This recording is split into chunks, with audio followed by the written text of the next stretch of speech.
On vous souhaite la bienvenue à ericlatour.com. Dans quelques instants, on vous présente la candidate de l'équipe Bouchard dans NDA Saint-Gérard-Est, Mme Lynne Poitras. Mais d'abord, quels sont les projets 2021 de la Fondation Santé au Richelieu-Rouville?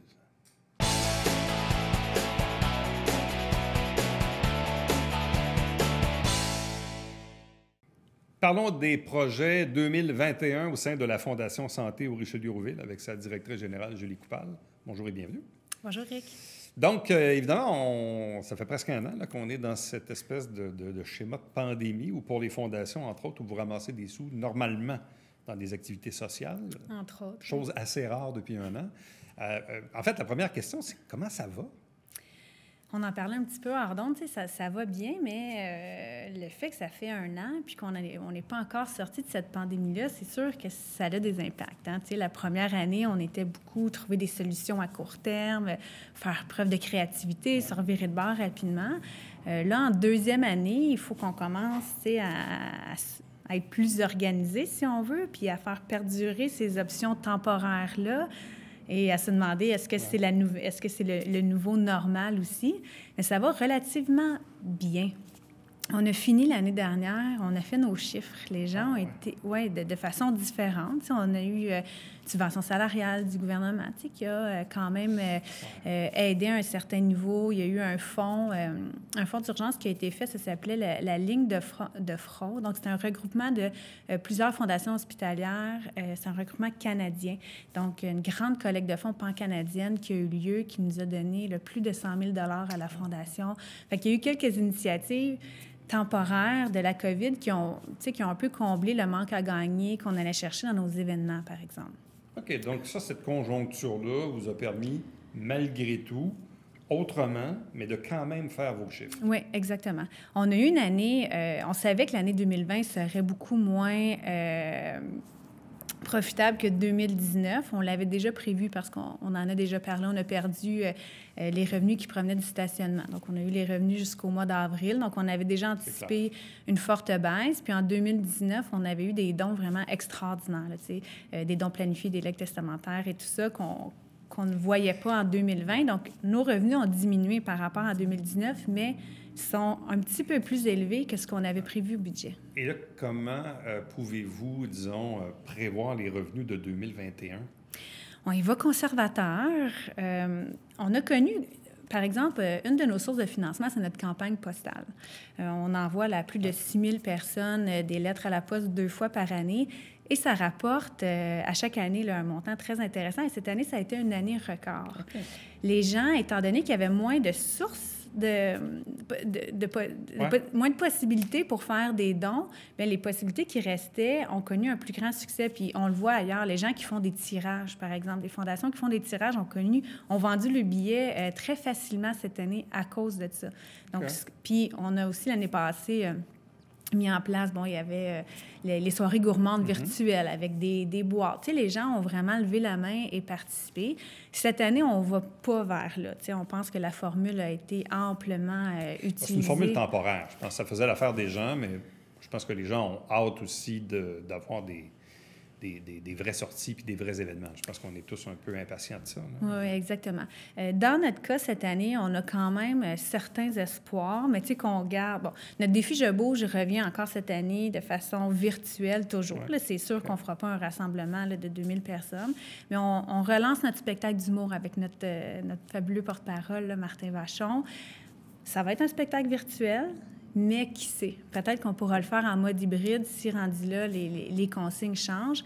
Et notre tournoi de golf va avoir lieu au mois d'août. On le planifie en présentiel, un peu comme la Chambre de commerce avait fait, par exemple, l'année passée. C'est sûr que il n'y a pas le brunch, il n'y a pas le souper à la fin. On peut encore jouer au golf dehors. On peut jouer au golf, exactement. Et c'est une bonne chance là, de supporter la Fondation dans une de ses activités. Vous avez parlé de tirage tantôt. Est-ce que ça fait partie des possibilités qu'on pourrait faire ou qu'on pourrait envisager? À la Fondation, pas pour cette année. Okay. On fait un tirage, nous, à l'interne, avec les employés du CIS qui fonctionne bien. On a cessé, là, en 2019, de faire la fameuse Loto Santé. Possiblement que dans les prochaines années, puis on est en réflexion en ce moment, on est en planification stratégique à la Fondation, donc on doit tout revoir nos sources de financement. La COVID est un bon... On devait faire une planification stratégique et le fait de le faire tout de suite après la pandémie, c'est un excellent moment pour se questionner vraiment sur quelle source de revenus on doit mettre le plus d'efforts dessus.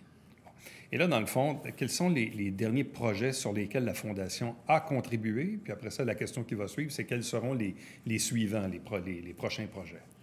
Bien, à chaque année, on a une foule de projets qui sont souvent ponctuels. Donc, un département va nous faire une demande pour un équipement en particulier.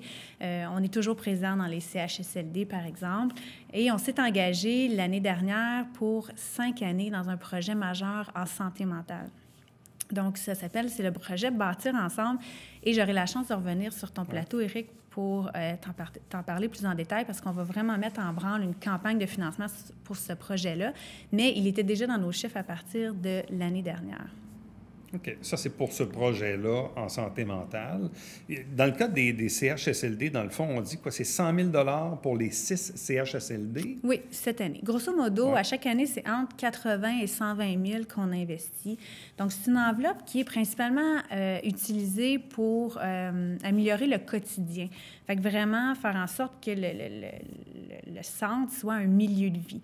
Donc, ils payent... En fait, ils sont libres de faire ce qu'ils veulent avec ça.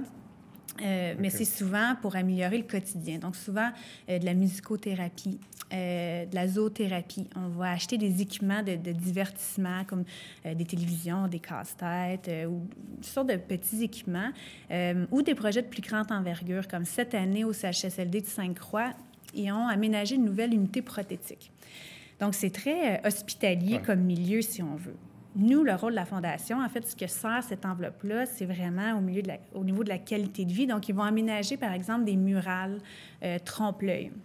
Donc, dans les unités prothétiques où les patients souvent vont souffrir de pertes cognitives, ça l'aide beaucoup à apaiser.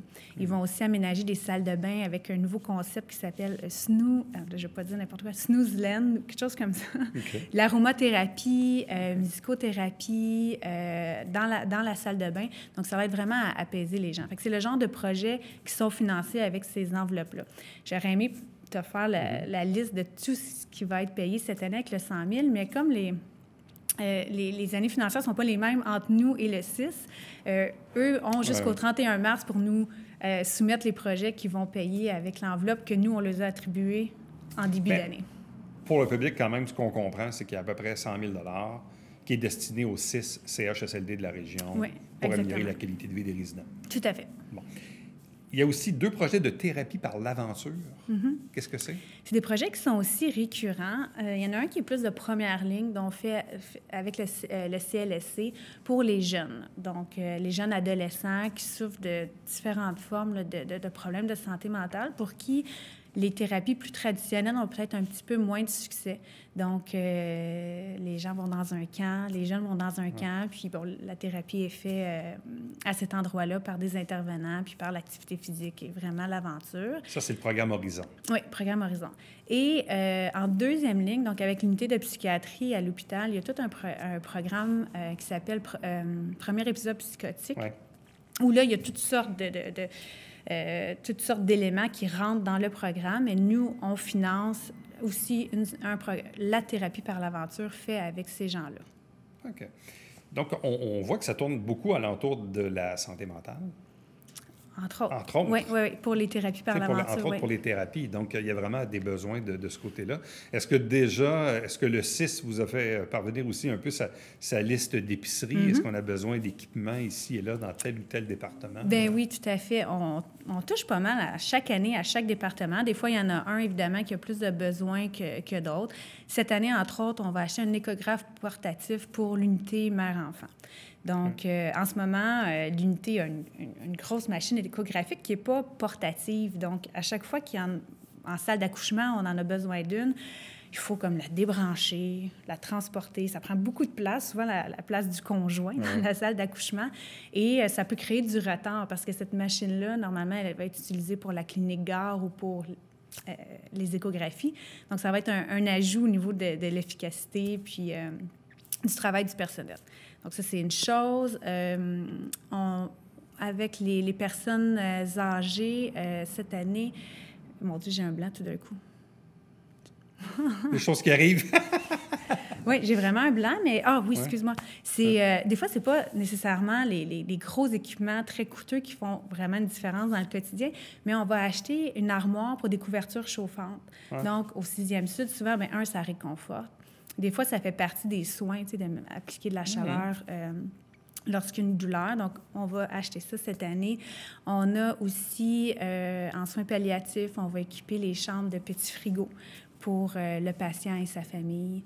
On a aussi une corrélite qui est ça, c'est pour les traitements de cancer, pour les biopsies mammaires, qui va vraiment, c'est vraiment ça, une belle nouvelle technologie, si on veut, actuellement. Lorsqu'il y a une biopsie de fait, il faut aller en radiologie. Donc, ça prend absolument un spécialiste formé pour pouvoir l'analyser. Donc, cette machine-là est plus petite, donc elle n'est pas obligée d'être dans une grande salle et demande beaucoup d'espace, mais peut être utilisée par n'importe quel technologue aussi. OK. Mais on voit, c'est quand même intéressant parce que oui, c'est peut-être des petites choses, tu sais, les couvertes chauffantes ou le frigo, mais tout ça, mais c'est des choses qui font une grosse différence, des fois, dans la qualité pour les résidents ou même pour les gens qui accompagnent. Bref, et dans le fond, tu sais, le message que je trouve intéressant de lancer, c'est de dire aux gens maintenant, qu'est-ce qu'on peut faire pour aider la Fondation? On comprend qu'il y a moins d'événements sociaux pour le faire. Il y a la campagne postale, entre autres, mais même de façon inopinée dans l'année, les gens peuvent tout simplement donner. Là. Mais tout à fait. Notre site web, fondationsanté.com, est toujours là. On peut faire un don. Tous les projets dont je t'ai parlé, puis il y en a plein d'autres. Là. J'en ai nommé seulement quelques-uns. On en a pour 950 000 cette année. Ça provient de ce qu'on appelle nos fonds généraux. Donc, les fonds qu'on amasse par les dons non sollicités comme ça, par nos activités de financement, par la campagne postale. Puis on a aussi plein d'autres enveloppes qui sont dédiées. Donc, parfois, il y a des gens qui vont dire, bien moi, je veux faire mon don de 1 000 $ puis je veux qu'elle aille à la ressource en soins palliatifs là, sur le boulevard Saint-Luc. Bien là, ça, c'est d'autres fonds qui s'ajoutent en plus du 950 000 qu'on investit cette année, où là, c'est vraiment l'équipe de la ressource en soins palliatifs ou n'importe quel autre département de l'hôpital qui vont proposer des projets pour utiliser ces fonds qui leur sont réservés là. Donc, fondationsanté.com pour faire un don à tout moment, se tenir informé sur les prochaines activités à venir ou encore s'informer aussi tout simplement sur les projets qui sont en cours. Mais bref, la Fondation, malgré la pandémie, est toujours évidemment bien active et a toujours besoin du public, évidemment. Tout à fait. Merci, Éric. Merci. Reste avec nous. Au retour, on parle politique municipale.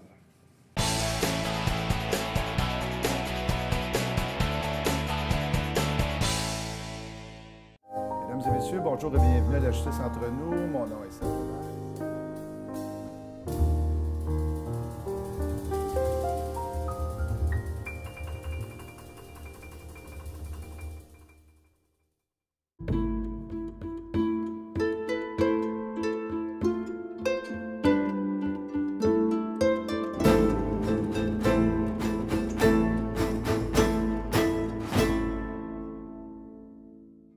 Salut, ici Alexandre Baudouin. Et François Trépanier. François, cette semaine à Sport Express. Directeur du service de la culture, des loisirs et du développement social à la ville de Saint-Jean-sur-Richelieu. Dans un autre ordre, mais t'es tous nommés. Mario Bastien. Manquez pas ça.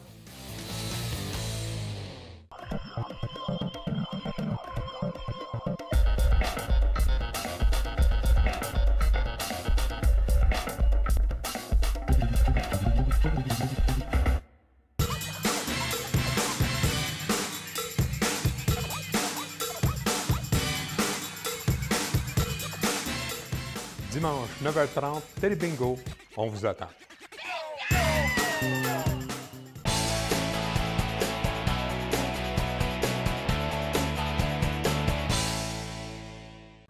Semaine après semaine, les formations politiques en présence à Saint-Jean-sur-Richelieu présentent tour à tour leurs candidats-candidates dans les districts. Aujourd'hui, on se transporte dans le district numéro 9, NDA, Notre-Dame-Auxiliatrice, et la partie est de Saint-Gérard, avec la candidate de l'équipe André Bouchard, Lynne Poitras. Bonjour et bienvenue. Bonjour, merci de me recevoir. C'est toujours un plaisir d'être ici. Vous voulez faire de la politique? Eh oui. On savait pas ça? Non, c'est... Ça vient d'où? Bien, c'est ma passion d'être au service des gens, dans le fond.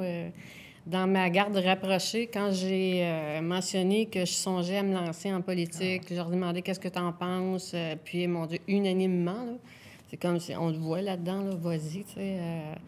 Je représente un peu comme vraiment le citoyen, là. Je suis une citoyenne qui se présente pour devenir conseillère. Bon. Et pourquoi faire le choix de ce district, là, NDA et Saint-Gérard-Est? C'est mon district chouchou. C'est mon district d'affaires. C'est quand je suis déménagée à Saint-Jean-sur-Richelieu, j'avais commencé à travailler au restaurant Alpha. Puis, il était situé juste au coin de Saint-Louis et Séminaire. Puis, à l'époque, le centre d'achat en face, il était tout petit. La majorité des choses n'étaient pas là. Puis, la clientèle qu'elle est là, dans ce temps-là, je les appelais des clients. Maintenant, je les appelle des résidents. Là, je vais les appeler des citoyens. Mais les gens, j'aime leur mentalité. Puis ici, il y a beaucoup de gens qui ont des racines ici à Saint-Jean, ce qui me fascinait parce que moi, je venais de Chambly à l'époque, là. Puis c'est ça qui m'a comme aidé à venir ici à Saint-Jean. C'est vraiment, c'est la ville totale, je trouve. C'est la ville touristique, c'est la ville où il y a de la vie. Puis ça me représente. Puis disons que dans les dernières années, je trouvais que ça me représentait moins. Puis c'est ça pas mal qui m'a aidé à prendre ma décision, donc, à me présenter. Et pourquoi faire le choix de l'équipe de Mme Bouchard? Ah, mon Dieu, ça, c'était clair, là. J'aime son style de leadership. Moi, j'ai suivi des formations en communication. Une des choses en communication qui nous enseigne, c'est d'être à l'écoute. Et je pense que ça n'a pas été fait. Et pour exercer son leadership, bien, il faut que la majorité soit avec nous. Puis ça aussi, ça n'a pas été démontré. Puis Mme Bouchard, elle, c'est quelqu'un qui, quand elle s'exprime, elle prend le temps de réfléchir. Elle ne parle pas sur le coup de l'émotion. Ça, c'est une des choses qu'il ne faut absolument jamais faire, c'est de parler sur le coup de l'émotion, parce que des fois, les mots dépassent ce qu'on aurait voulu dire, puis ça fait comme des poursuites par après, là. Alors, elle, c'est ça. Elle prend en charge le sujet, elle l'étudie et ensuite elle prend une décision. Et ces décisions sont réfléchies, puis moi, c'est ça qui m'allume, c'est ça qui me rejoint. Puis on a la même vision de la ville. On veut une belle entente au sein de l'équipe. On veut que, justement, les dossiers avancent. Puis c'était pour moi clair là, que c'était elle. Là. C'est elle, pour moi, la personne qu'il faut... Vous vous présentez aussi dans un district particulier parce que, bon, la démographie particulière, Saint-Gérard, NDA, il y a des portions plus bourgeoises, plus pauvres aussi. Il y a beaucoup de personnes âgées. C'est un quartier très particulier. Puis même au niveau électoral, il sera un peu particulier parce que, bon, en ce moment, depuis près de 20 ans, c'est le conseiller Yvan Berthelot qui est en poste. En principe, semble-t-il qu'il ne se représente pas, mais il ne l'a pas encore annoncé officiellement. Alain Laplante lui présente Myriam Dubois, qui est une commerçante du centre-ville. Il y a Daniel Acherel, qui est un indépendant aussi. Là, vous arrivez maintenant avec l'équipe André Bouchard, donc minimalement une course à 3. Ça va être assez particulier comme expérience. Bien, je trouve ça intéressant. Moi, je trouve ça très intéressant. Pour moi, je drive sur les défis, là. Alors, j'ai un district qui en a des défis. Puis, je ne suis pas en compétition contre personne. J'arrive là avec une équipe. On est une équipe soudée. J'arrive là avec... quand je regarde à gauche et à droite, là, je ne suis pas toute seule. Fait que j'ai une vision, puis j'ai surtout beaucoup de motivation. Bon. Puis j'ai ma personnalité. Puis je pense qu'à la fin là, c'est ça qui compte beaucoup. Parlez-nous de vous. Parlez-nous un peu de ce que vous faites dans la vie, de votre parcours, qui vous êtes. Bien, moi, j'ai travaillé au tout début, j'ai étudié pour devenir graphiste. J'ai été graphiste dans les journaux. Et puis, quand le poste a été aboli, eh bien, durant mes études, j'avais travaillé comme serveuse. Alors, je suis retournée travailler serveuse. Puis, je m'étais dit, bien, je vais faire ce job-là en attendant de me trouver quelque chose qui m'intéresse, d'autres choses. Et puis, 40 ans plus tard, j'ai jamais trouvé d'autre chose qui équivalait la sensation, l'adrénaline de travailler dans ce métier-là. Puis, pourquoi moi, je l'ai aimé, c'est que je savais comment le travailler. Puis, évidemment, bien, avec les années, j'ai monté dans les échelons. Je suis devenue gérante. Puis après ça, bien, quand j'étais un petit peu comme là, désillusionnée un petit peu du système, moi, j'étais une fille qui... J'aime pas chialer, j'aime être en action. J'aime trouver des solutions. Puis là, j'aimais pas ce qui se passait dans le secteur de l'hôtellerie-restauration. Puis de ce que je pouvais voir, c'est qu'il y avait un manque de formation au niveau du service. C'est là que j'ai parti mon école, que je formais les gens directement dans les restaurants et ailleurs, là, tu sais, dans les bootcamps. Mais là, c'est à peu près la même chose. Je me présente pour ces mêmes raisons-là. C'est dans le but de changer la dynamique, d'améliorer les choses, d'emmener justement la parole du citoyen. C'est ça qui est important pour moi. Donc, expérience, donc principalement hôtellerie, restauration, tellement que vous avez fondé votre entreprise pour former les gens. Oui. Là, avec la dernière année où les restaurants ont été plus fermés qu'ouverts, ça fait quoi comme... Bien, disons que tout s'est arrêté exactement le 11 mars l'année passée. J'ai été à ce moment-là, parce que je travaille comme employée aussi dans une cabane à sucre. Puis, j'ai été employée à ce moment-là dans une cabane à sucre. Il y avait eu une grosse soirée bénéfice Leucan. C'était rempli à craquer, là, c'était plein. Puis, 2 jours après, tout était fini. Moi, j'avais aussi... on était en préparation pour sortir notre soirée Lumière. C'est une soirée qui mettait en vedette, dans le fond, les nouvelles entreprises du secteur. Puis, tout ça tombait à l'eau comme d'un coup. Puis, en même temps, bien, moi, je suis chef de salle à manger dans une résidence pour personnes retraitées. Alors, ma réalité, là aussi, a changé. La salle à manger s'est fermée. Alors là, il fallait tout changer, le style de service, s'adapter à tout, refaire toutes les descriptions de tâches. Au niveau aussi du travail comme tel, là, quand il fallait arriver, il fallait changer tous les procédures de sécurité puis de propreté, là. Mais vous qui connaissez justement le domaine, là, quand la COVID va être terminée puis que les restaurants vont finir par rouvrir, là, zone orange, zone vert et compagnie, plusieurs, moi, me disent qu'on va perdre peut-être 20-25 de la main-d'œuvre qui, finalement, va avoir décidé de faire autre chose dans la vie. Là. Il va peut-être avoir de la pénurie de main-d'œuvre tantôt en restauration, là, quand ça va rouvrir. Effectivement, mais en même temps, il y a beaucoup de restaurants qui ne réouvriront pas. Aussi. Alors, la main-d'œuvre qui ne pourront plus retourner là va se... Puis déjà, présentement, il y en a beaucoup qui ont fait des virages, là, qui ont changé. Puis ça, moi, jamais dans ma vie, j'aurais pu croire une seconde que le métier de serveuse était pour disparaître. Là. C'était une des choses que j'enseignais. Je disais, ça, ce métier-là, quand on le sait, on peut le faire partout dans le monde. Il n'existe plus. C'est la preuve que des fois, les choses changent vite. Exactement. Ça change, puis il faut s'adapter. Hein? Alors, c'est ça la beauté de ce métier-là, c'est qu'il faut être capable de s'adapter rapidement. Si on revient aux enjeux du quartier, bon, le quartier est un peu particulier. D'abord, il y a un des enjeux, c'est 2M Ressources sur la rue Saint-Michel, qui est vraiment, je vais le dire, là, emmerde des gens depuis plusieurs années. Puis il y a eu des tentatives de régler l'affaire, mais visiblement, c'est pas réglé encore. Vous en pensez quoi? Bien, ça, c'est un dossier qui est présentement dans les mains de la justice. Il y a eu des avancées dernièrement. Mais je ne suis pas à l'aise de commenter présentement encore parce que je n'ai pas encore étudié assez ce dossier-là. Nous, ce qu'on veut, c'est représenter les deux parties, continuer les discussions, puis de faire respecter ce qui a été entendu jusqu'à date. Là. Ça va être ça notre rôle, mais avant de voir vraiment ce qui se passe là-dedans, là, on ne peut pas trop émettre là, présentement. Là. Bon. Quelle est votre vision d'avenir dans le cœur de NDA? On le sait, il y a l'ancien BMR qui est appelé à disparaître. Il y a aussi tout le bâtiment dans lequel il y a le bingo puis le Dollarama. Oui. Souhaitons qu'un jour, ça soit rasé. Bon, ces commerces-là se relocalisent, mais parce qu'il y a quand même un potentiel de développement là, dans ce secteur-là du quartier. Mais moi, je ne suis pas tout à fait contre le bingo, parce qu'il ne faut pas oublier qu'on est dans un secteur où il y a beaucoup de personnes retraitées. Puis, c'est pas mal une activité qu'ils adorent faire. C'est à portée, c'est très proche. Puis, c'est quand même aussi, ça rapporte beaucoup à la communauté, le bingo. Sauf que là, présentement, c'est sûr qu'avec la COVID, là, c'est pas évident, mais peut-être ça serait à revoir toute l'esthétique devant. Oui, mais c'est ça, ça pourrait être relocalisé pas très loin. Oui, c'est ça. Ça pourrait être... pour permettre là, la fameuse rue exactement. en continuité. Mais il y a un gros travail d'esthétique à faire là. C'est comme pas trop joli. Ça, comment dire en bon français, ça crash avec les...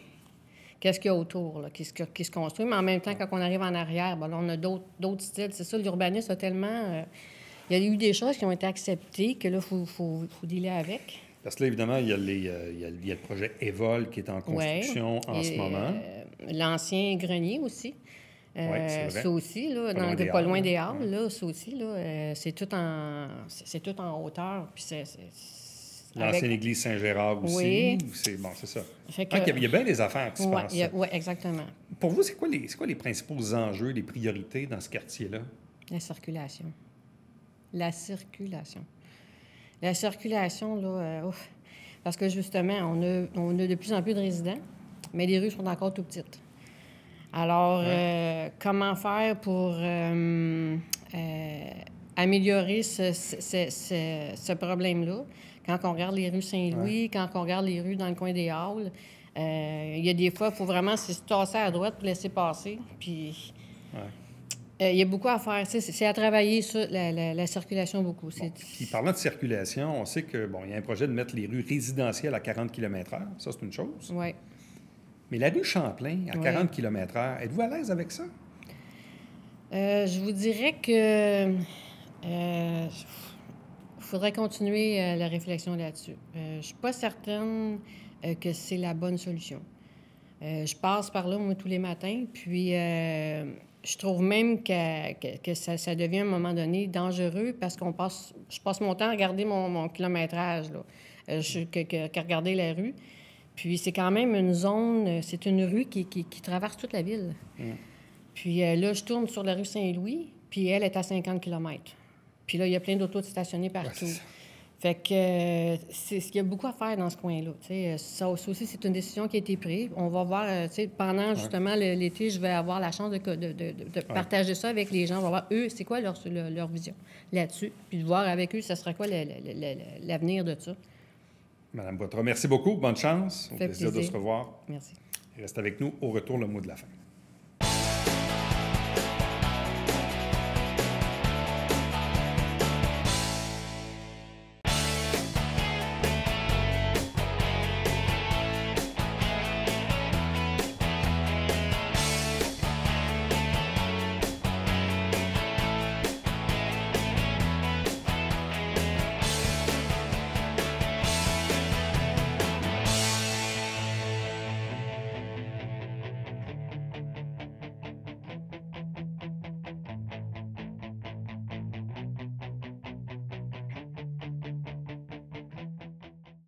Quel nom voulez-vous pour le nouveau pont dans le Vieux-Saint-Jean? Est-ce qu'on garde le même, Gouin, ou il y a 3 autres choix? Vous pouvez voter sur le site dont l'adresse apparaît à l'écran actuellement jusqu'au 14 mars.